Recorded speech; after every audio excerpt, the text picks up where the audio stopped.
નમસ્કાર, અસ્મિતા વિશેષમાં સ્વાગત છે આપનું. હું છું ગીતા.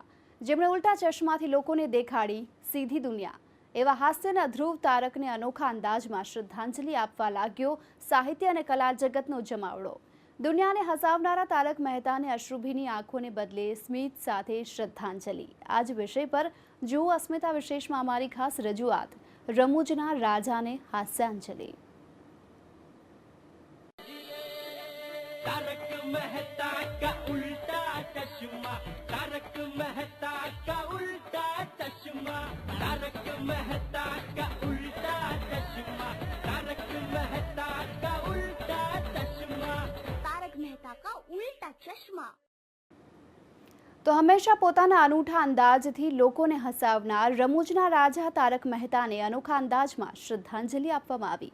પહેલીવાર એવું જોવા મળ્યું કે બેસણામાં સફેદ વસ્ત્રોને બદલે લોકો કલરફુલ કપડાં પહેરીને આવ્યા અને અશ્રુભીની આંખોને બદલે સ્વર્ગસ્થને હસતા હસતા અપાઈ હાસ્યાંજલિ. तारक मेहता का उल्टा चश्मा, तारक मेहता का उल्टा चश्मा, तारक मेहता का उल्टा चश्मा. જીવનભર દુનિયાને પોતાના અનૂઠા અંદાજ અને હાસ્ય લેખન વડે હસાવનારા પ્રસિદ્ધ હાસ્ય લેખક તારક મહેતા આપણી વચ્ચે નથી રહ્યા. ત્યારે તેમને શ્રદ્ધાંજલિ અર્પણ કરવા માટે અમદાવાદના ગુજરાત યુનિવર્સિટી કન્વેન્શનલ હોલ ખાતે બેસણું રાખવામાં આવ્યું. જોકે આ શ્રદ્ધાંજલિના કાર્યક્રમમાં ન તો સફેદ કપડામાં આવેલા લોકો જોવા મળ્યા કે ન જોવા મળી અશ્રુભીની આંખો.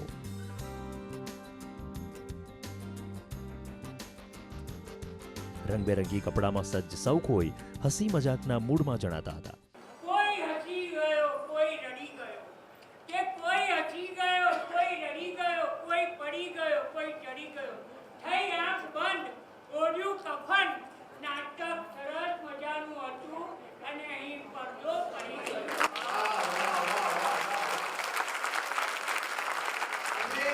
ન માત્ર તેમના પરિચિતો પરંતુ તેમના પરિજનો પણ કંઈક આવા જ અંદાજમાં જોવા મળ્યા. આ રીતે અનોખા અંદાજમાં તેમની સાથેની યાદો, તેમની સાથેના પ્રસંગો અને તેમણે કહેલી વાતોને યાદ કરવામાં આવી.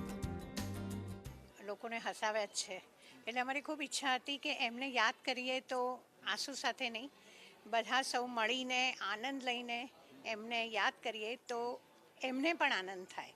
દાદા એક વખત એવું પણ કીધું હતું કે ભાઈ મારી પાછળ કંઈ આવી સભા બભા રાખો ને તો રાત્રે 12 વાગ્યા પછી રાખજો. હું રાત્રે 12 વાગ્યા પછી પ્રવૃત્ત થતો હોઉં છું, દિવસે તો હું સૂઈ જતો હોઉં છું. એટલે જો વહેલી સવારે કંઈક મારી પાછળ આવું તમે કશું કરશો ને તો પછી મને ખબર કેવી રીતે પડશે કે એ સમયે તો હું પણ સૂતો હોઈશ. તારક મહેતાના પરિવારજનો સહિત ગુજરાતી સાહિત્યના ખ્યાતનામ લેખકો અને કવિઓ અને કલા જગતની જાણીતી હસ્તીઓ પણ તેમને શ્રદ્ધાંજલિ પાઠવવા ઉમટી પડી. તારક મહેતાએ તેઓ જીવ્યા ત્યાં સુધી લોકોને હસાવ્યા.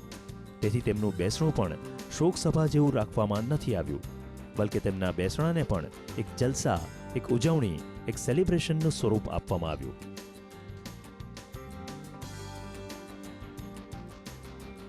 તેમના બેસણામાં સફેદ કપડાં પહેરીને આવવાને બદલે લોકોને રંગબેરંગી કપડાં પહેરવાનો અનુરોધ કરવામાં આવ્યો.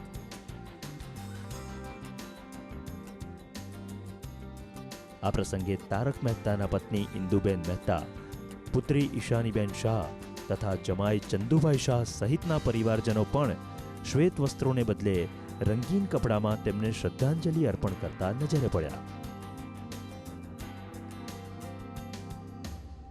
તેમના પરિવારજનોના કહેવા પ્રમાણે એકવાર ખુદ તારક મહેતાએ જ કહ્યું હતું કે તેમની અંતિમ યાત્રા પણ લોકોને હાસ્ય પીરસે તેવી હોવી જોઈએ.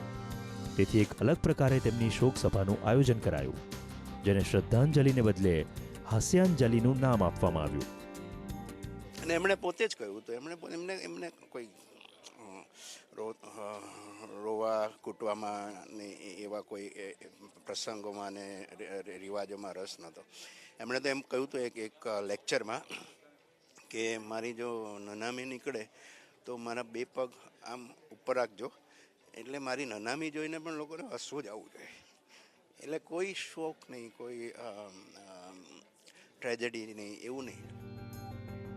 ગુજરાતી હાસ્ય સાહિત્યના ધ્રુવ તારક સમાન તારક મહેતા 1 માર્ચે સ્વર્ગમાં હાસ્યસ્થ થયા અને પોતાની પાછળ કરોડો ચાહકોને ભીની આંખે હસતા છોડી ગયા. લોકોને આજીવન હસાવ્યા અને મૃત્યુ બાદ પણ દુનિયાને ખુશ કરી જવાની ભાવના એવી કે દેહનું પણ દાન કરતા ગયા. તેમની વિદાય બાદ તારક મહેતાના ખૂબ નજીકના મિત્ર અને જાણીતા હાસ્યલેખક વિનોદ ભટ્ટે ખરું જ કહ્યું કે તેમના માટે તેઓ ગુજરી ગયા ન કહેવાય, જીવી ગયા કહેવાય. આવો સરસ માણસ તો એને ક્યાંથી મળવાનો હતો સાહેબ. આ લઈ ગયો, પરાણે લઈ ગયો એવું લાગે છે. કારણ કે એમને જીવવા માટે પ્રયાસ ઓછા નહોતા કર્યા. આટલા વર્ષ ડૉક્ટરોની વચ્ચે જીવતા હતા, પણ પ્રેમથી જીવતા હતા, અને છતાં એમને મૃત્યુની બીક ક્યારેય એને લાગી નથી. આપણને બહુ ઓછા મળે છે. એ લેખક ના હોત તો બી માણસ તરીકે ઉત્તમ માણસ હતા. અમે તો એમની સાથે બહુ જ ગોષ્ઠીઓ કરેલી છે, બેઠેલા છીએ, પીધેલું છે. એટલે મેં શબ્દ પીધેલું છે, મારી વાત છે. બાકી બહુ જ આવો માણસ આપણને મળ્યો ને એ આપણું સદભાગ્ય છે, અને ઈશ્વરને મળ્યો એ ઈશ્વરનું સદભાગ્ય છે એવું મને લાગે છે. તારક મહેતાને શ્રદ્ધાંજલિ આપવા માટે ટીવી સિરિયલ તારક મહેતા કા ઉલ્ટા ચશ્માની આખી ટીમ પણ અમદાવાદ આવી પહોંચી. જેઠાલાલથી માંડીને પત્રકાર પોપટલાલ સુધીના સિરિયલના તમામ કલાકારોએ પોતાના અંદાજમાં તારક મહેતાને હાસ્યાંજલિ અર્પણ કરી. ભગવાન, હાસ્યના ભગવાન. હું નથી માનતો કે આપણી ગુજરાતી ભાષામાં કોમેડીનું લેખન તારકભાઈ જેવું બીજું કોઈ કરી શકે છે. એ અલ્ટિમેટ એમનું ક્રિએશન છે. એમનું જે લખાણ છે એ પહેલાં પણ કોઈ નહોતું, અને ભવિષ્યમાં મને નથી લાગતું કોઈ થઈ શકે. તારક દાદાને એવી રીતે શ્રદ્ધાંજલિ આપીશ કે તારક દાદા, તમે આ ટીપેન્દ્ર જેઠાલાલ ગળા માટે હંમેશા અમર રહેશો.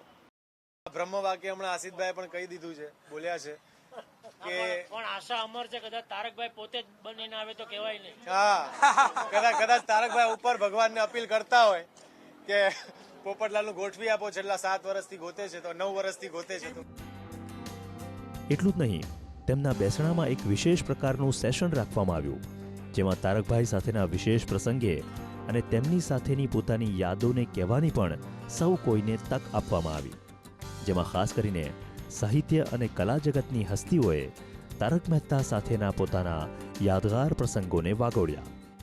જે પ્રકારનો એમનો મિજાજ હતો એ પ્રકારે એમને શ્રદ્ધાંજલિ આપવામાં આવી રહી છે.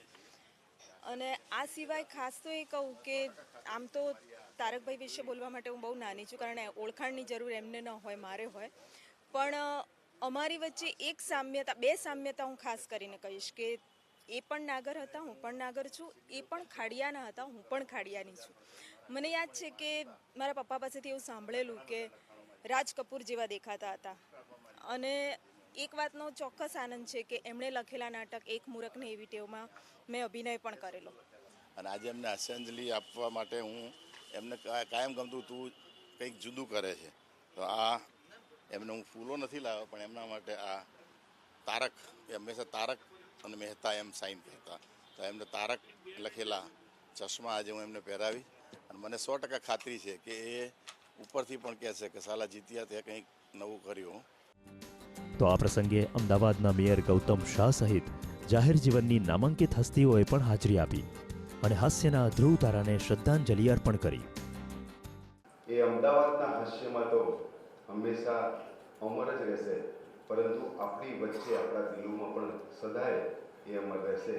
આજે એમની પુણ્યતિથિ, આપણે આજે એમની આ સભામાં હું એમના પ્રત્યે ખૂબ લાગણી ધરાવું છું, અને એ જ્યાં પણ હોય ત્યાં એમની આત્માને ચીર શાંતિ આપે તેવી પ્રભુને પ્રાર્થના કરું છું.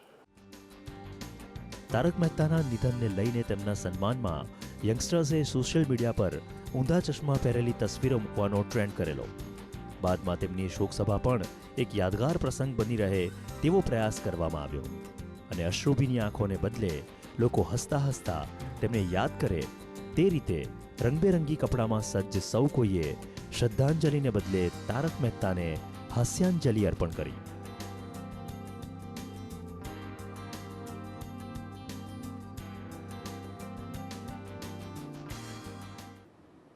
તો સિરિયલ તારક મહેતા કા ઉલ્ટા ચશ્માએ ખૂબ જ પ્રસિદ્ધિ મેળવી છે, તેની વાત કરીશું એક બ્રેક બાદ.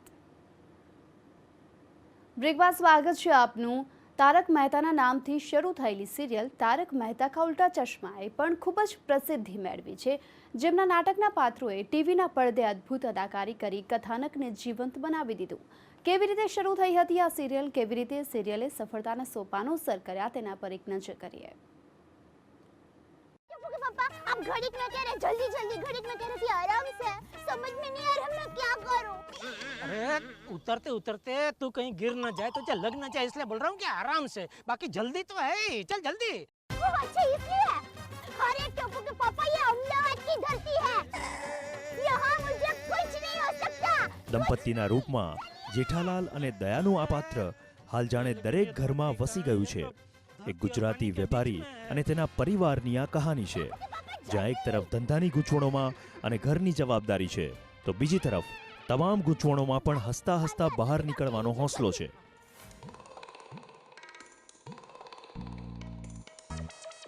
શેઠજી,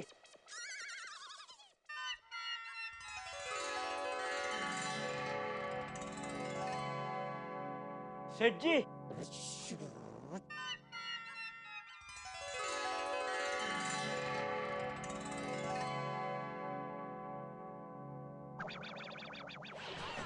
ગરબાની શોખીન અને હંમેશા પતિનું ધ્યાન રાખતી ગુજરાતી ગૃહિણી દયા ભાભીનું પાત્ર પણ એટલું જ લોકપ્રિય છે.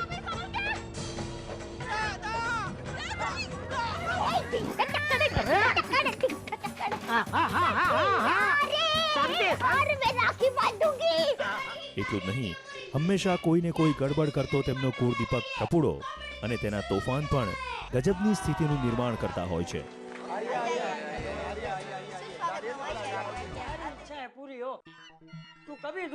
જ્યારે તેમના પરિવારના મોભી ચંપકલાલ એટલે કે દાદાનું પાત્ર પણ મજાનું છે.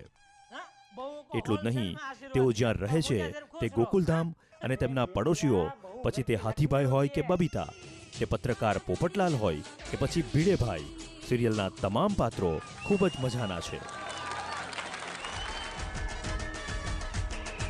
પાડોશીઓ સાથેના જેઠાલાલ અને દયાભાભીના નાના મોટા ઝઘડા અને પાડોશીઓ સાથે હળીમળીને દરેક પ્રસંગોની ઉજવણી કરવી અને દરેક મુશ્કેલીઓનો સામનો કરવો, આ તમામ બાબતો સાથે હાસ્યરસથી તરબોળ કરી દે તેવી આ સિરિયલ હાલ દેશભરમાં કદાચ સૌથી વધુ લોકપ્રિયતા ધરાવતી સિરિયલ બની ગઈ છે. अरे भाई पिछले 35 साल का अनुभव जो है तो क्या करें क्या. નાના મોટા સૌ કોઈ તારક મહેતા કા ઉલ્ટા ચશ્માના દીવાના છે. 2009માં શરૂ થયેલી આ સિરિયલના હાલ 2200થી વધારે એપિસોડ્સ ટેલિકાસ્ટ થઈ ચૂક્યા છે અને સિરિયલ સફળતાના અનેક સોપાનો સર કરી ચૂકી છે. હેપી દિવાળી જેઠાભાઈ. ત્યારે જાણીતા હાસ્યલેખક તારક મહેતાની કોલમના વિવિધ પાત્રો પર આધારિત આ સિરિયલની શરૂઆત પણ એક ગજબના સંયોગથી થઈ હતી.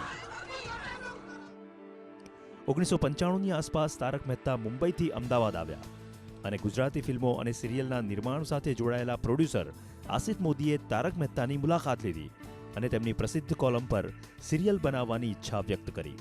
ત્યારબાદ આસિત મોદી અને તારક મહેતા વચ્ચે 2 વર્ષ સુધી આ મુદ્દે વાતચીત થતી રહી.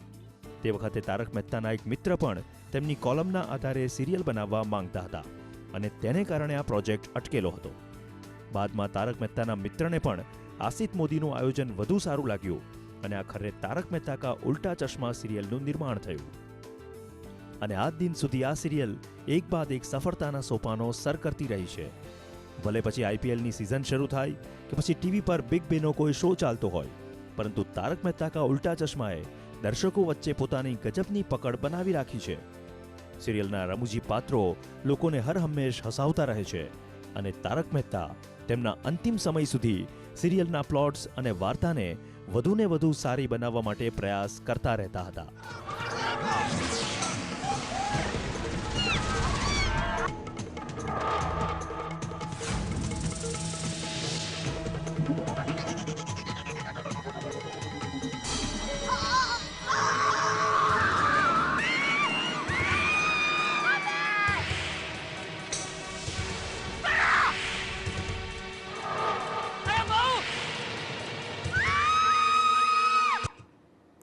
તો હાસ્ય અને વ્યંગ લેખનની સાથોસાથ તેમનું નાટ્ય લેખન અને ગુજરાતી સાહિત્ય સાથેનો અનોખો સંબંધ રહ્યો છે. ત્યારે એક નજર કરી લઈએ તારક મહેતાની જીવન ઝરપટ પર.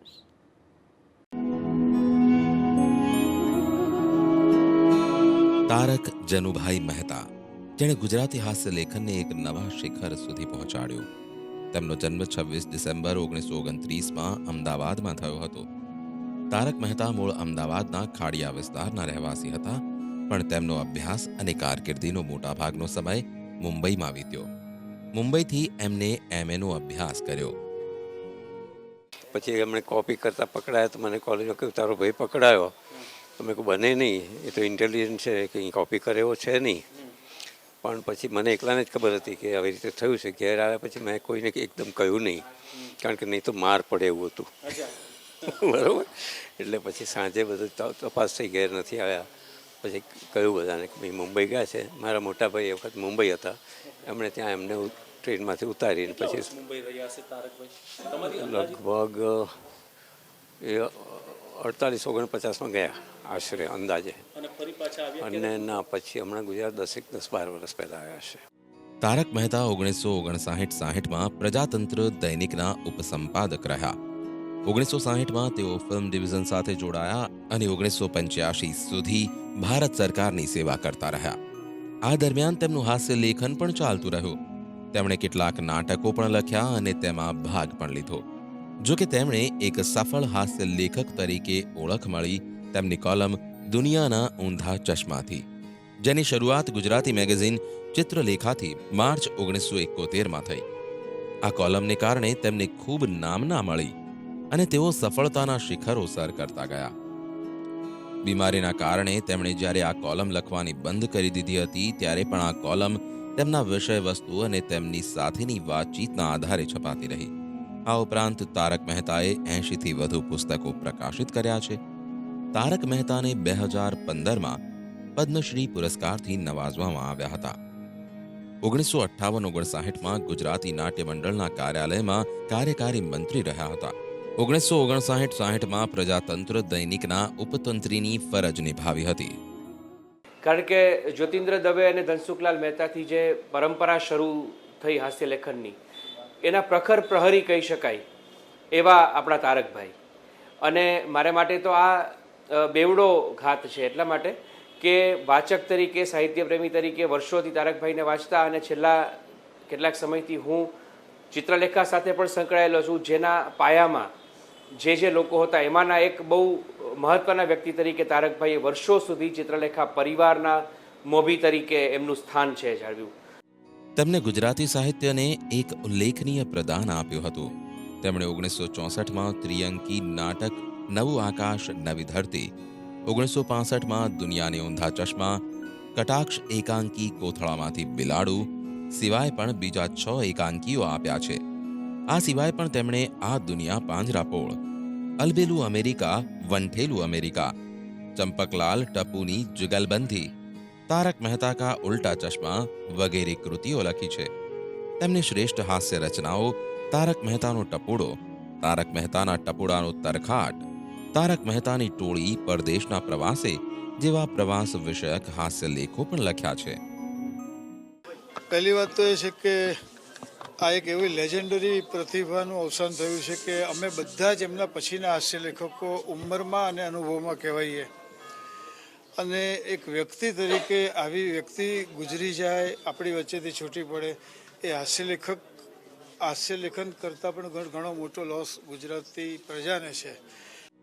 જો કે તારક મહેતા તરફ હિન્દી સિને જગતનું ધ્યાન ત્યારે ગયું જ્યારે ટીવી ચેનલમાં તેમના નામથી જોડાયેલી સિરિયલ તારક મહેતા કા ઉલ્ટા ચશ્માની શરૂઆત થઈ. આ સિરિયલની શરૂઆત વર્ષ 2009માં થઈ. ત્યારથી આ સિરિયલ સતત સફળતાના સોપાનો સર કરી રહી છે અને અત્યાર સુધી તેના 2200થી વધારે એપિસોડ ટેલિકાસ્ટ થઈ ચૂક્યા છે. આ સિરિયલના પાત્રો ભલે તે જેઠાલાલ હોય, દયાભાભી હોય, ટપુ હોય કે પછી તેના દાદા ચંપકલાલ હોય કે પછી હોય પત્રકાર પોપટલાલ, આ તમામ પાત્રો દરેકના મન મગજમાં વસી ગયા છે. તો કેવી હતી હાસ્ય લેખક તારક મહેતાની જીવનશૈલી? શું હતા તેમના શોખ? શા માટે તેમણે દુનિયાને ઊંધા ચશ્માથી જોતા હતા? તેના પર કરીએ એક નજર.